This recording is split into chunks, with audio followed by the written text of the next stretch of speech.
Assalamualaikum Ibu. Salam. Perkenalkan, nama saya Tiara Nur Agni dari Prodi D3 Keperawatan. Di sini saya izin untuk memeriksa pertumbuhan tumbuh kembang anak Ibu. Apakah boleh Bu? Boleh. Di sini hanya ada 4 tes kepada anak Ibu. Nah, baik. Yeay, 72. Naik. Diam. Aduh. 9 kilo. Yeay. Sekarang diukur lingkar kepalanya ya.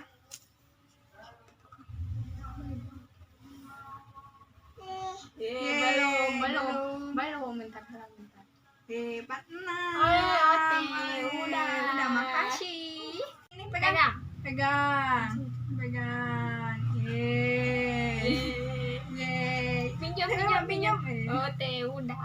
Udah. Adek coba manggil mama. Mama gimana? Mama.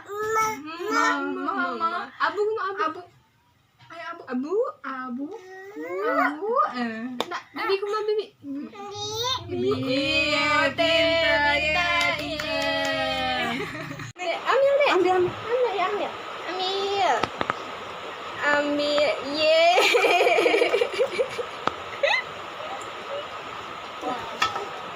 Adek coba ini pegang ya. Pegang. Oh, Satuin. Yeay. Pintar. Waalaikumsalam. Perkenalkan, nama saya Tiara Nur Agni. Di sini saya akan melakukan penyuluhan tentang diare persisten. Sebelumnya, apakah Ibu bisa meluangkan waktunya kurang lebih 20 menit ke depan untuk mendengarkan penjelasan tentang diare persisten ini? Saya bersedia. Ya, baik Bu. Di sini saya memiliki leaflet, dan ini Bu, Ibu bisa membacanya, dan saya akan menjelaskan poin-poin yang ada di leaflet ini. Baik Bu, sebelumnya apakah Ibu tahu apa itu diare? Sudah tahu. Oke, karena Ibu sudah tahu, saya akan menjelaskannya sedikit. Diare secara umum adalah suatu penyakit yang terjadi pada sistem saluran pencernaan yang ditandai dengan perubahan bentuk dan konsistensi tinja dari lembek menjadi cair, dan juga frekuensi buang air besar meningkat dari 3-4 kali dalam sehari atau kurang dari seminggu. Dan jika diare persisten, yaitu diare yang berlangsung selama 14 hari atau lebih dari itu. Lalu ada faktor penyebab dari diare. Yang pertama yaitu faktor infeksi.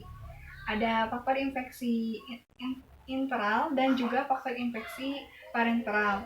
Nah, yang faktor infeksi interal yaitu faktor yang terjadi di dalam saluran pencernaan, seperti infeksi bakteri, infeksi virus, dan juga infeksi parasit. Lalu infeksi parenteral yaitu infeksi yang terjadi di luar saluran pencernaan makanan. Baik, lanjut, yaitu ada faktor makanan, di mana faktor makanan ini menjadi utama dari faktor penyebab diare, seperti makanan yang basi, makanan yang beracun, makanan yang pengolahannya kurang bersih, dan makanan yang tidak dicuci dicuci ketika dimasak. Lalu ada faktor psikologis, di mana ketika anak merasa takut dan juga merasa cemas bisa menyebabkan diare ini. Lanjut, juga ada jenis-jenis diare. Yang pertama yaitu diare akut bercampur air yang sering disebut dengan kolera, yaitu diare ini berlangsung kurang dari seminggu atau bisa berjam atau berhari-hari. Lalu ada diare akut bercampur darah yang sering disebut disentri. Lalu ada diare persisten yang berlangsung selama lebih dari 14 hari. Lalu ada diare dengan malnutrisi seperti kwashiorkor, dan juga marasmus. Baik, tanda dan gejala dari diare yaitu diare lebih dari 14 minggu, mual muntah disertai dengan demam, lalu ada diare berlendir, lalu nyeri perut, dan juga konsisten pinjam menjadi cair. Dan pencegahan dari diare ini, yang pertama yaitu mencuci tangan sebelum dan setelah makan, lalu mencuci tangan setelah bermain, dan juga usahakan kamar mandi harus selalu bersih, dan lingkungan di sekitar pun harus selalu bersih. Dan air minum lebih baik dimasak terlebih dahulu. Lalu makanan harus selalu tertutup agar terhindar dari lalat. Lalu ada penanganan dan tindakan diare persisten tanpa dehidrasi sesuai rencana terapi A. Yang pertama, anjuran makan untuk diare persisten, yaitu memberikan makanan keluarga seperti makanan hewani, buah-buahan yang kaya akan vitamin A, dan juga sayuran. Lalu berikan setidaknya 1 mangkuk setiap kali makan. Lalu berikan 1-2 makanan selingan di waktu makan, dan juga berikan 3-4 kali setiap hari. Dan pertahankan kontak mata bicara pada anak selama makan. Lalu pemberian tablet zinc selama 10 hari penuh. Ibu jangan sampai lupa memberikan tablet zinc kepada anak karena agar mempercepat proses penyembuhan diare. Lalu kunjungan ulang 3 hari dan kembali segera jika tinja bercampur darah dan juga anak malas minum. Mungkin cukup sekian penjelasan dari saya. Apakah Ibu mengerti dan ada yang ingin ditanyakan?